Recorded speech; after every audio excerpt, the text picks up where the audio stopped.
आपाधापी के बीच किसानों को वितरित किया खाद।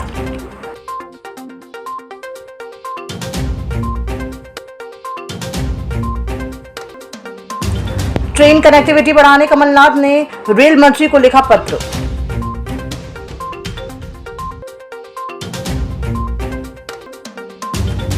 अड़तालीस घंटे में एक गड्ढा मुक्त हाईवे बनाने की कोशिश में जुटी टीम।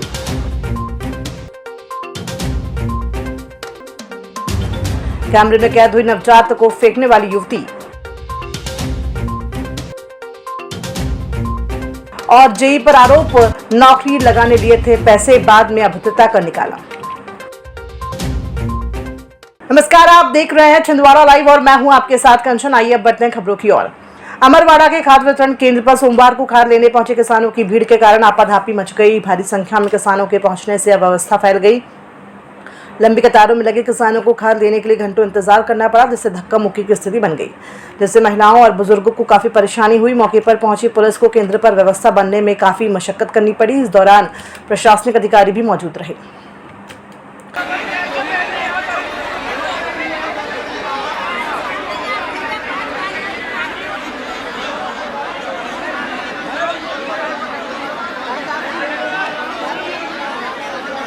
मध्य प्रदेश के पूर्व मुख्यमंत्री कमलनाथ ने केंद्रीय रेल मंत्री अश्विनी वैष्णव को पत्र लिखकर नागपुर और जबलपुर होकर चलने वाली ट्रेनों को छिंदवाड़ा से होकर संचालित करने की मांग की है। उन्होंने 4 प्रमुख ट्रेनों Tatanagar express, Sevagram express, Chitrakoot express और रीवा सुपरफास्ट एक्सप्रेस को छिंदवाड़ा से जोड़ने की मांग की है। साथ ही दादाधाम एक्सप्रेस को पुनः शुरू करने और सिवनी बैतूल पैसेंजर को आमला तक विस्तार देने की बात कही। कमलनाथ ने कहा कि इससे क्षेत्र में यात्री सुविधाओं के साथ साथ व्यापार और रोजगार के अवसर भी बढ़ेंगे। उन्होंने छिंदवाड़ा सिवनी जैसे आदिवासी बहुल क्षेत्रों में रेल कनेक्टिविटी बढ़ाने पर जोर दिया है। छिंदवाड़ा सिवनी नेशनल हाईवे 347 की मरम्मत का कार्य तेजी से जारी है। परियोजना निदेशक आकृति गुप्ता ने निरीक्षण के दौरान बताया कि गड्ढे भरने का कार्य 48 घंटे में पूर्ण करने का प्रयास है, ताकि राहगीरों को कोई परेशानी न हो। मरम्मत कार्य के दौरान सुरक्षा के लिए संकेतक, बैरियर और चेतावनी बोर्ड लगाए जा रहे हैं। हाईवे किनारे अवैध कब्जों को हटाकर करीब 60 लोगों से जमीन मुक्त करवाई गई। साथ ही फुलारा टोल प्लाजा का निरीक्षण कर मूलभूत सुविधा उपलब्ध कराने के निर्देश भी दिए गए। अभी एक्चुअली हमारे उच्च अधिकारियों के सख्त निर्देश हैं कि पॉटहोल पैच फ्री करनी है हमें रोड, तो हमने इजाद किया है कि हम 48 घंटे में, क्योंकि बारिश है, कुछ पॉटहोल्स तो डेवलप हो ही रहे हैं साइड पे, बट हम 48 घंटे में कोशिश करें कि उसको टेकअप करें, या तो टाइल और पेवर ब्लॉक्स लगा के इंटरलॉकिंग टाइल्स, या जैसे ही मौसम ठीक मिल रहा है तो हम हॉट मिक्स भी कर रहे हैं, जैसा कि आप देख सकते हैं। सो हमारी कोशिश यही रहेगी। हमारी पूरी टीम साइट पे है, मेरे सारे अथॉरिटी से मैनेजर्स, इंजीनियर्स, मैं खुद, हम लोग हर सिंगल डे विजिट करके इंश्योर कर रहे हैं कि 48 आवर्स में पॉटहोल और पैचलेस फ्री हो जाएंगे। कोतवाली थाना अंतर्गत नवजात शिशु की मौत के मामले में पुलिस ने एक युवती पर अपराध दर्ज कर लिया है। यह घटना का सीसीटीवी वीडियो भी सामने आया है, जिसमें युवती नवजात को डस्टबिन में फेंकते हुए दिखाई दे रही है। वीडियो के आधार पर जब कोतवाली पुलिस ने मौके पर पहुंचकर युवती से पूछताछ की तो युवती ने नवजात को फेंकने की बात स्वीकारी। युवती ने बताया कि उसका प्रेम संबंध एक युवक से था। युवती ने नवजात को जन्म दिया, लेकिन समाज के डर से उसे स्वीकार नहीं पाई। इस वजह से उसने नवजात को फेंक दिया। नवजात शिशु का शव मिला था, जिसकी सूचना मिलने पर हमने तत्काल घटनास्थल का निरीक्षण किया और मरकैम कर उसको जांच में लिया गया। जांच के दौरान आजू बाजू आसपास के लोगों से बातचीत की गई तो एक संदेही महिला शक हुआ, जिससे पूछताछ की गई। पूछताछ उपरांत उसने घटना कारित करना बताया, जिसके आधार पर अपराध पंजीबद्ध कर बेचने में लिया गया। एमपीबी के चांद डिवीजन के जेई ओम प्रकाश पटेल ने सहकर्मी लाइनमैन के साथ मिलकर आनंद मालवीय को आउटसोर्स में नौकरी पर लगाने के लिए 35,000 रुपए लिए। कुछ दिन काम कराया और उसके बाद उसे अभद्रता करते हुए नौकरी से निकाल दिया। जेई पटेल ने पीड़ित आउटसोर्स कर्मी आनंद मालवीय को मोबाइल पर मारने, गाली गलौज करते हुए मारने पीटने की धमकी दी थी, जिसका ऑडियो सोशल मीडिया पर जमकर वायरल हो रहा है। इसी मामले को लेकर आउटसोर्स अस्थायी कर्मचारी मोर्चा के प्रदेश अध्यक्ष वासुदेव शर्मा पीड़ित कर्मचारी आनंद मालवीय सहित दर्जनों कर्मचारी नेताओं के साथ कलेक्ट्रेट पहुंचकर उक्त मामले की शिकायत करते हुए अधिकारियों को जेई श्री पटेल का ऑडियो भी सुनाया। वहीं तत्काल जेई को तत्काल हटाने व पीड़ित आउटसोर्स कर्मचारी को नौकरी पर वापस लेने की मांग की है।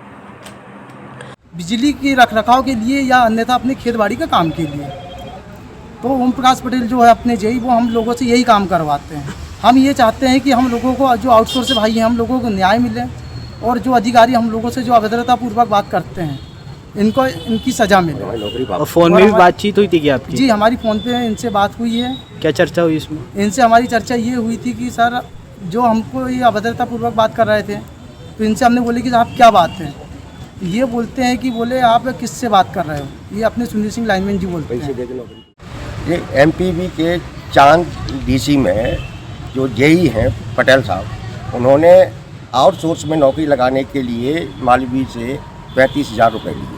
कुछ दिन तक उससे काम भी कराया और उसके बाद उससे ये आलतू फालतू काम कराने लगे, जिसके कारण उनसे बातचीत हुई और उसके बाद उन्होंने इसको बड़ी गाली गलौज, वो रिकॉर्डिंग भी है जो आज हमने कलेक्ट्रेट साहब को सुनवाई है, बहुत गाली गलौज और जान से मारने तक की धमकी दी। सोमवार को शासकीय विधि महाविद्यालय में शिक्षण विभाग का शुभारंभ किया गया। इस अवसर पर मुख्य अतिथि कलेक्टर शीलेंद्र सिंह ने मां सरस्वती की पूजा अर्चना कर कार्यक्रम की शुरुआत की। विभाग में BA, BSc, LLM, B.Tech व B.Pharma जैसे पाठ्यक्रम शुरू किए जा रहे हैं। B.Pharma में प्रवेश तकनीकी शिक्षा संचालनालय के माध्यम से ऑनलाइन किया जाएगा। प्रवेश कार्यक्रम में कुलगुरु प्रोफेसर इंद्र प्रसाद त्रिपाठी सहित विश्वविद्यालय के अधिकारी और प्राध्यापक उपस्थित रहे।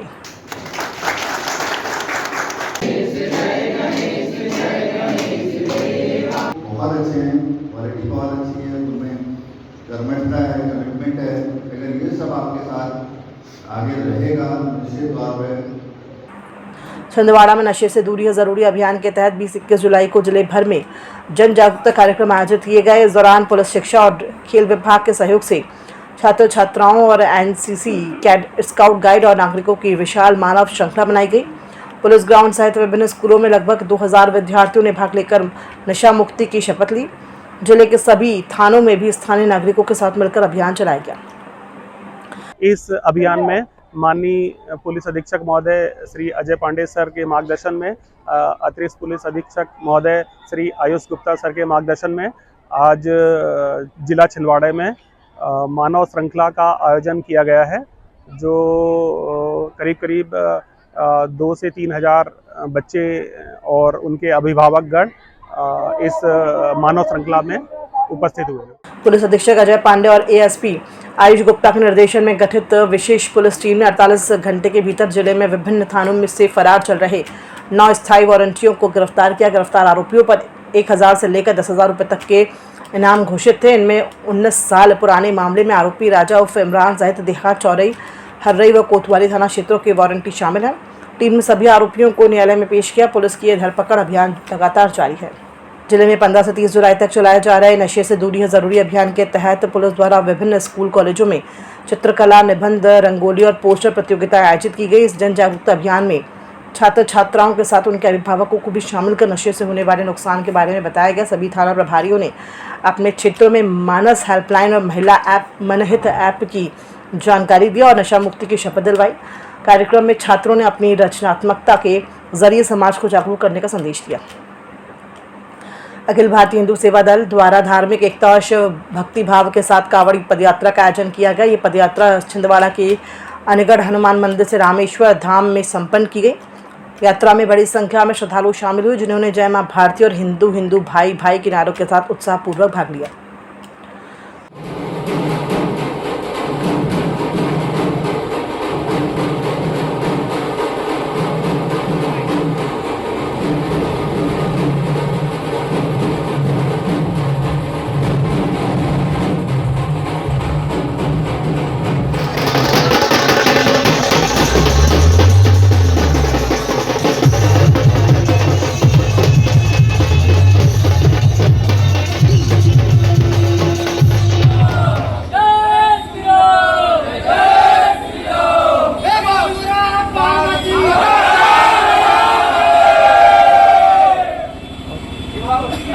सभी सनातनी मिलकर कांवड़ यात्रा निकाल रहे हैं। छिंदवाड़ा से अनगढ़ हनुमान मंदिर से निकलकर यह कांवड़ यात्रा रामेश्वर धाम की ओर जाएगी। सियोरा माल 20 किलोमीटर की ये यात्रा रहेगी।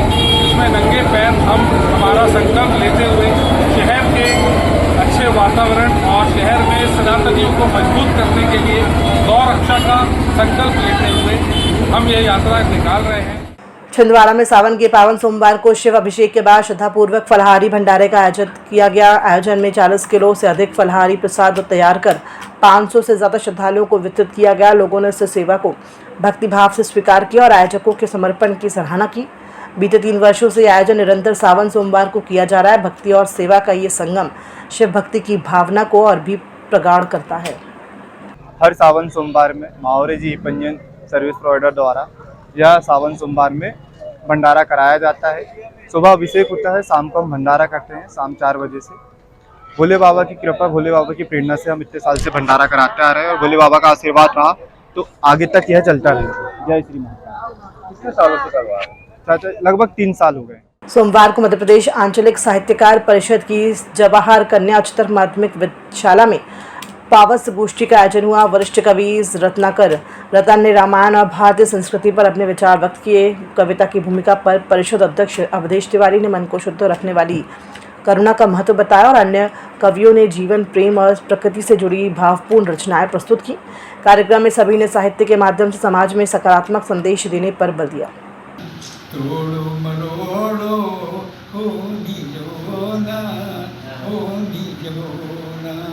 तेरी मेरी पगडंडी है, कहीं थक नहीं जाए पाँव पाँव। क्षमता नहीं, खून जमता नहीं, दर्द थमता नहीं। कि दिल में क्षमता नहीं, खून जमता नहीं, दर्द थमता नहीं। दोस्ता, ये मोहब्बत की सौगात है, क्या नई बात है दोस्ता। हो गई आधी रात आज तक उस गीत के ऊपर कोई नहीं लिखता है और इतनी उसमें सब कुछ है।